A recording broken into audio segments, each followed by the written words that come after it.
Oke, selamat pagi Pak Aldo. Saya Richard Ryan Puranto sekarang ingin melaksanakan tugas US untuk menjelaskan satu barang di Museum Nasional ini.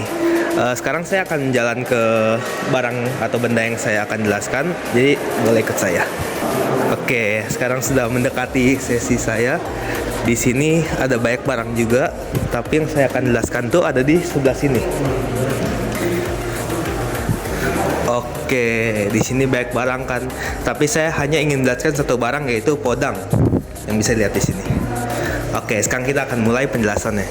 Oke, selanjutnya saya akan menjelaskan barang yang saya akan jelaskan yaitu podang yang ini, yang seperti pedang.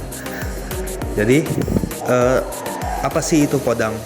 Podang itu adalah sejenis pedang yang digunakan dalam perang Padri di Sumatera Barat pada abad ke-19. Nah, pedang ini memiliki bilah logam dengan ganggang kayu, mencerminkan keterampilan para pandai besi Nusantara dalam menempa senjata. Nah, senjata ini tidak hanya digunakan dalam pertempuran, tapi juga memiliki nilai budaya dan simbolis yang kuat. Selain di Sumatera Barat, podang ini juga dikenal oleh masyarakat Batak Karo, Toba, dan Angkola dengan nama pisau podang. Nah, senjata ini baik digunakan oleh para pejuang dan bangsawan, menandakan status sosial pemiliknya. Terus bentuknya yang khas ini dengan bilah tajam seringkali dihias oleh ukiran, membuatnya bukan hanya sebagai alat perang, tapi juga sebagai simbol kehormatan dan keberanian. Selanjutnya saya akan menjelaskan peran pedang ini dalam perang Padri. Pada awal abad ke-19, perang Padri meletus di wilayah Minangkabau antara dua kelompok besar, yaitu kaum Padri yang membawa ajaran Islam Puritan dan kaum adat yang mempertahankan tradisi lokal. Nah, konflik ini kemudian meluas menjadi perlawanan terhadap kolonial Belanda yang ikut campur dalam perang ini. Nah, dalam pertempuran tersebut, podang menjadi salah satu senjata utama yang digunakan oleh para pejuang Minangkabau. Senjata ini dipakai dalam pertempuran jarak dekat, terutama dalam duel atau pertempuran. Ya. Terus keunggulan podang ini apa sih?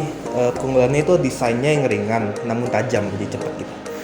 Memungkinkannya untuk pemakainya untuk bergerak cepat dan menyerang dengan presisi. Nah, penggunaan podang dalam perang Padri ini menunjukkan bahwa senjata tradisional tetap memainkan peran penting dalam peperangan. Bahkan di era di mana senjata api mulai diperkenalkan, para prajurit Minangkabau ini menggunakan kombinasi strategi gerilya dan bertempuran langsung dengan senjata seperti podang untuk melawan musuh mereka. Oke, selesai. Selanjutnya kita lanjut ke makna budaya dan simbolisme podang ini. Podang ini tidak hanya memiliki fungsi sebagai alat perang, tetapi juga sebagai simbol status sosial. Di kalangan bangsawan dan pemimpin perang, memiliki podang yang dihiasi dengan ukiran indah itu menandakan kehormatan dan keberanian seseorang.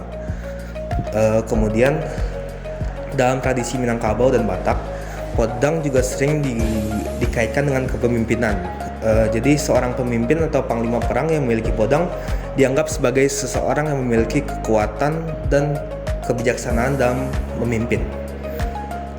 Beberapa podang bahkan diwariskan secara turun-menurun sebagai pusaka keluarga. Ya, itu menunjukkan nilai sejarah dan kebanggaan yang melekat pada senjata ini.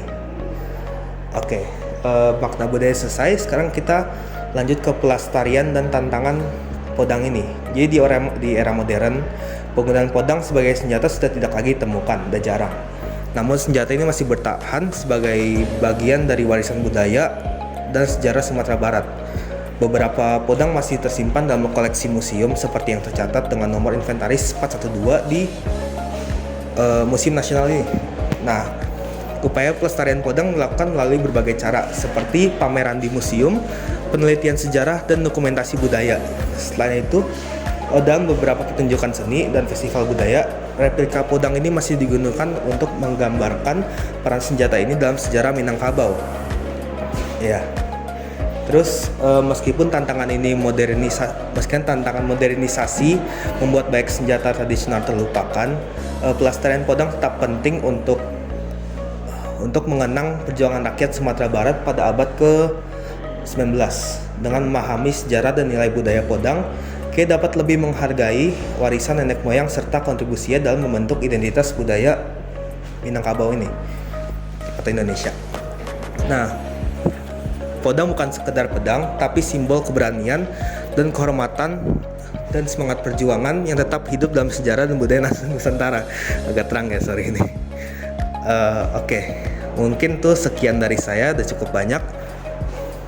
Jadi untuk biar lebih jelas boleh maju dikit lagi untuk menunjukkan podangnya. Nah ya, tadi kan saya juga ngomong kan ada besi-besi kan dan ganggang kayu, itu bisa lihat ganggang kayu. Ini juga ada besi-besinya. Oke. Terima kasih, itu sekian dari saya. Oke, terima kasih Pak Aldo sudah mendengarkan penjelasan saya. Mungkin agak cepat ya, saya mengejar waktu. Ya, itu sekian dari saya. Semoga nilai saya bagus. Terima kasih Pak.